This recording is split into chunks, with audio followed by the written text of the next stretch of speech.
സ്ലീവായുടെ മുൻപിൽ സ്വയം സമർപ്പിക്കുന്ന എല്ലാവർക്കും ദൈവപിതാവ് നൽകുന്ന അമൂല്യമായൊരു സമ്മാനമുണ്ട്. അത് മറിയമാണ്.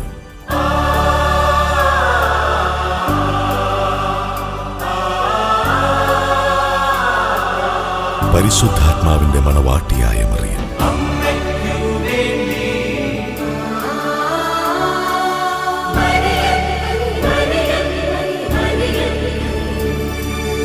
നറുയൗവനം ക്രൂശിൻ ചുവട്ടിൽ കാഴ്ചവെച്ച അരുമയാം ശിഷ്യൻ യോഹന്നാന് സ്വർഗം കനിഞ്ഞേകിയ സമ്മോഹനമാം ദിവ്യ സമ്മാനം മറിയം.